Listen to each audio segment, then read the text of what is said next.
Punganur assembly Rajampet parliament పరిధిలో TDP నేతలు దాడులకు పాల్పడుతున్నారని ఎంపీ మిథున్ రెడ్డి అన్నారు. టీడీపీ నేత చల్లా బాబుపై పలు ఆరోపణలు చేశారు. తనపై చేసిన ఆరోపణలకు చల్లా కౌంటర్ ఇచ్చారు.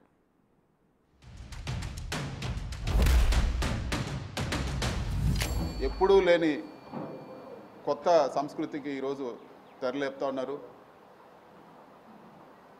జేసీబీలు, ఎక్స్క్వేటర్లు తీసుకొచ్చి పేదోళ్ళు వాళ్ళు కష్టపడి వాళ్ళ జీవితాంతం సంపాదించి చిన్న చిన్న ఇల్లులు, చిన్న సింగిల్ బెడ్రూమ్ ఇల్లు, చిన్న ఇల్లులు కూడా అవన్నీ కూడా జేసీబీలతో కూల్చేయడము, వాళ్ళ ఆస్తులన్నీ కూడా ధ్వంసం చేయడము, ఎక్కడో ఫ్యాక్షన్ నియోజకవర్గాల్లో చేసినట్లు చెట్లు, మామిడి చెట్లు అన్నీ కూడా వందలాది మామిడి చెట్లు కాపుకొచ్చిన మామిడి చెట్లన్నీ కూడా నరికేయడము, ఈరోజు పుంగనూరు నియోజకవర్గంలో కానీ కోడూరు నియోజకవర్గంలో కానీ ఇవన్నీ కూడా ఒక మంచి సంస్కృతి కాదని చెప్పి కూడా నేను తెలియజేస్తా ఉన్నాను.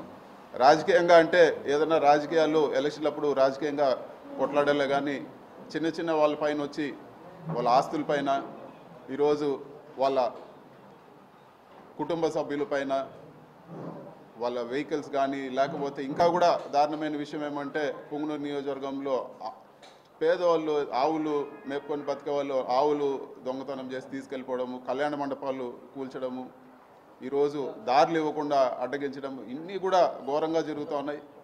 వీటన్నిటిని కూడా ఈరోజు పరామర్శించడానికి పోదామంటే కూడా ఈరోజు పోలీసులపైన ఒత్తిడి తీసుకొచ్చి హౌస్ అరెస్టు చేయడం జరిగింది. ఒక ఎంపీగా నా నియోజకవర్గంలో తిరగడానికి కూడా ఈరోజు నా నియోజకవర్గ ప్రజల్ని కలవడానికి కూడా ఈరోజు రెస్ట్రిక్షన్స్ పెట్టి తిరగనీయకుండా, ఇది వరకు షెడ్యూల్ పెట్టుకుంటే పోలీసు వారు ఇంకొన్ని రోజులు పోనీయండి సార్, ఎలక్షన్ అయింది ఇప్పుడే కొన్ని రోజులు పోనీయండి అని, మరి ఈరోజు కూడా హౌస్ అరెస్ట్ చేసి ఆపాల్సిన అవసరం ఏముందని చెప్పి కూడా. అదే విధంగా కల్లూరుకు వస్తే నన్ను దౌర్జన్యం చేసి నా మీద రాళ్లతో కట్టెలతో దాడి చేయించినావు. అదే చదువులో వస్తే నా మీద దాడి చేయించినావు.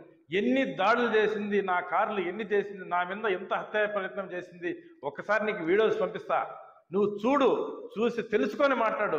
తెలియకుండా నేనేదో దావులు అమ్మిచ్చేస్తాడా, మామిడి చెట్లు నరికిచ్చేస్తాను, ఎక్కడన్నా ఒక్క తావును చూపించు, నేను కానీ నీ మామిడి చెట్లు నరికిచ్చింటే నేను వచ్చి క్షమాపణ చెప్తా. నీ కార్యకర్తలే వాళ్ళు చేసిన తప్పులకు భయపడి ఈరోజు చెంపలేసుకుని పారిపోయే పరిస్థితి వచ్చినారు. కానీ తెలుగుదేశం కార్యకర్తలు కానీ తెలుగుదేశం నాయకులు కానీ నీ కార్యకర్తల జోలికి పోయిన పాపానే.